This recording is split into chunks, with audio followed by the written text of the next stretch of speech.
তপ তপ শব্দে তপস্যা। তপস্যা কি করে করতে হয় শিক্ষা দেয় কে গো? শিক্ষা দেন গুরুদেব। তপস্যা কিভাবে করতে হয়? আমরা তো সেই কঠোর তপস্যা করতে পারি না, তাই না? আমাদের তপস্যাটা নরমাল সন্ধানিক জপ। আমাদের তপস্যাটা এ পর্যন্তই সন্ধানিক জপ। আগের মতো বসে বসে তপস্যা করার প্রয়োজন নেই। গুরুদেব যা দীক্ষা দিয়েছেন, জপের বিধান দিয়েছেন, সেটা জপ করতে হবে। ওটাকে সন্ধানিক জপ বলে। এখন কেউ যদি প্রশ্ন করে সন্ধ্যা কাহাকে বলে? ত্রিসন্ধ্যা করিবে। গুরুদেব বললেন 3টা সন্ধ্যা করবে 3 বার। তাহলে ত্রিসন্ধ্যা 3 বার হয়। দিন অবসান, রাত্রি আগত, দুইয়ের মিলনে একটা সন্ধ্যা হয়। তাহলে আর 2টা সন্ধ্যা কোথায় পাবেন? গুরুদেবকে প্রশ্ন করবেন যে হে গুরুদেব, সন্ধ্যা হয় একটা, আর 2টা সন্ধ্যা কিভাবে হলো আমাকে বুঝিয়ে দেন। এটা হলো তত্ত্ব, ভজন তত্ত্ব। এইগুলা কিন্তু শিখে কেউ আপনাকে শিখাবে না, পাঠকেও বলে না, শিক্ষার কিন্তু অভাব। হ্যাঁ, তাই আমাদের এইসব শিক্ষার প্রয়োজন। তাহলে সন্ধ্যা আমি কিছু বলে দিচ্ছি। সন্ধ্যা শব্দের অর্থ 2-এর মিলন। 2-এর মিলনে সন্ধ্যা হয়।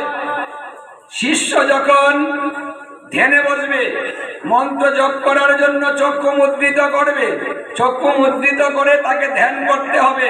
ধ্যানে তাকে স্বরূপ দর্শন করতে হবে। যে মন্ত্রটা সে জপ করবে সেই মন্ত্রের স্বরূপটা কি? এই মন্ত্রটা কার? কোন অধিষ্ঠাত্রী? কোন মন্ত্র জপ করছেন ওই স্বরূপ দর্শন করুন। তাহলে কি হবে? দর্শনের জায়গাতে আপনার সঙ্গে মিলন হবে। আপনি যদি রাধা কৃষ্ণ যুগল মূর্তি দর্শন করে মন্ত্র জপ করতে থাকেন, তাহলে রাধা কৃষ্ণের সাথে আপনার স্মরণের মধ্যে দর্শন হচ্ছে। এই যে ধ্যানের মাধ্যমে দর্শন করা, এই 2-এর মিলন ঘটছে, চলছে। এই 2-এর মিলনকে সন্ধ্যা বলা হয়। এক কথায় ভক্ত ভগবান যখন মিলবে তখন এই সন্ধ্যা হবে। ওটাকে সেই সন্ধ্যা বলে না।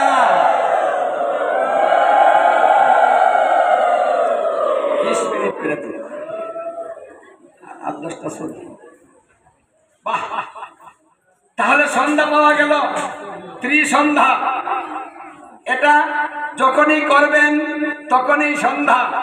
এটা কিন্তু সেই সন্ধ্যা না, এটা ভজনের সন্ধ্যা। 2-এর মিলনে সন্ধ্যা হয়ে গেল। আহ্নিক, আহ্নিক কাহাকে বলে? আহ্নিক কাহাকে বলে কেউ বলতে পারেন? সবাই তো দীক্ষা নিয়েছেন, গুরু ধরেছেন। যে তত্ত্বটা গুরুদেবই শিখায়, কেউ শিখায় না, আমারও বলার কথা না। তারপরেও বলে দিচ্ছি। কেন বলে দিচ্ছি? যদি আমরা সবাই লুকিয়ে রাখি, যার যার মতো করে ধরে রাখি, তাহলে আমাদের এই তত্ত্ব কথাগুলা তো জীব শিখবে না, শেখার চেষ্টাও করবে না। এখন আহ্নিক কাহাকে বলে একজনে বলতে পারেন?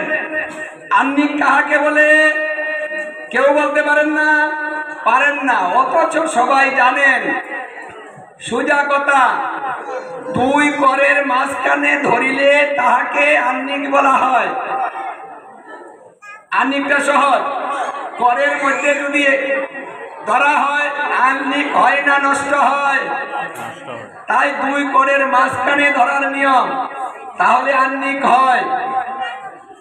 পেলেন সন্ধ্যা, পেলেন আহ্নিক। এখন জপ কাহাকে বলে? জপ কয় প্রকার? কোন জপ আপনাকে গুরুদেব দিয়েছেন? জপ 3 প্রকার। বাচিক, উপাংশু, মানসিক। এই 3 প্রকার জপ। এখন এই 3 প্রকার জপের মধ্যে আপনার গুরুদেব আপনাকে কোন প্রকার জপ দিয়েছেন?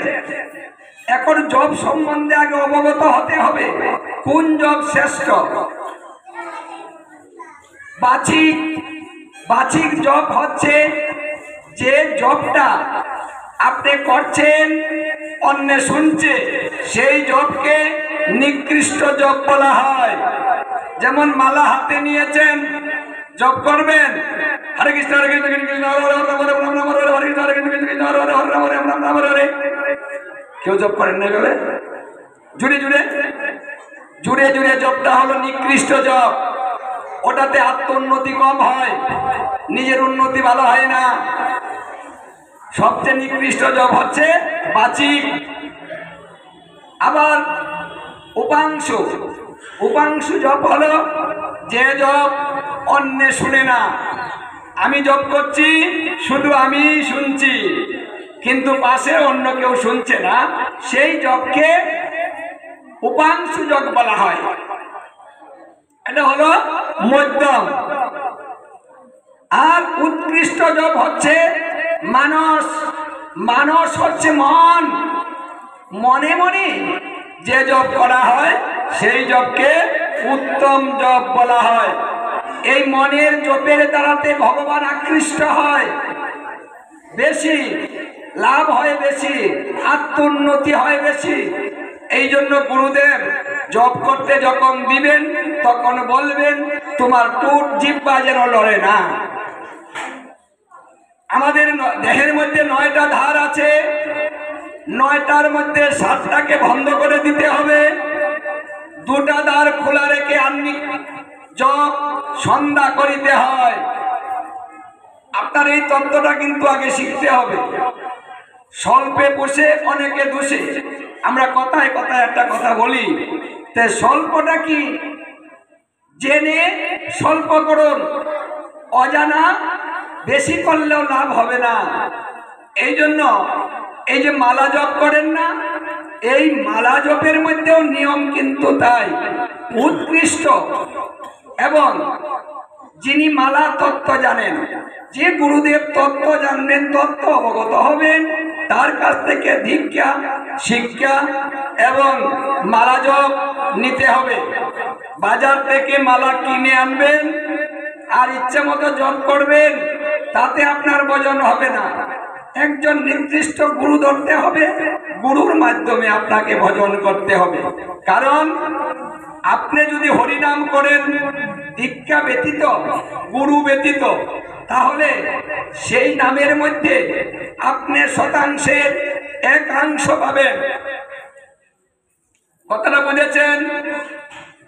100 ভাগ যেখানে পাওয়ার কথা সেখানে 99 বাকি হবে, আর 1 ভাগ আপনি পেয়ে যাবেন। জপে লাভ হবে, কিন্তু পুরো লাভটা আপনি পাবেন না। 1 পাবেন, 99 পাবেন না। আর 99 যদি গুরু ধরেন তাহলে 100-এর মধ্যে 100 আপনি নাম্বার পেয়ে যাবেন। তাহলে ভালো কোনটা? এই জন্য আমাদের শাস্ত্রে গুরুকে এত মান্য করে। হরিভক্তি বিলাস আপনি সেখানে দেখুন গুরুর মর্যাদাটা কেমন। গুরু ধরতে হলে কি করতে হবে, গুরু কেমন হবে, গুরুর আকৃতি কেমন হবে, স্বভাবটা কেমন হবে, কথাবার্তা কেমন হবে, চলনটা কেমন হবে, মানে আহারটা কেমন হবে, বিহারটা কেমন হবে, কতটুকু দর্শনীয় হবে, সমস্ত কিছু বৃত্তান্ত দেওয়া আছে। হরিভক্তি বিলাসের 2য় বিলাস খুলুন, 2য় বিলাস পরে দেখুন গুরু শিষ্যের, শিষ্য কেমন হবে, গুরু কেমন হবে, চিনবেন কি করে, কতদিন চিনার পরে দীক্ষা নেওয়া উচিত, সেই তথ্যগুলা সেখানে পাবেন।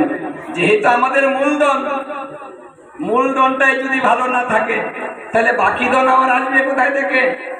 এই যে মা আবার ঘুমাচ্ছে,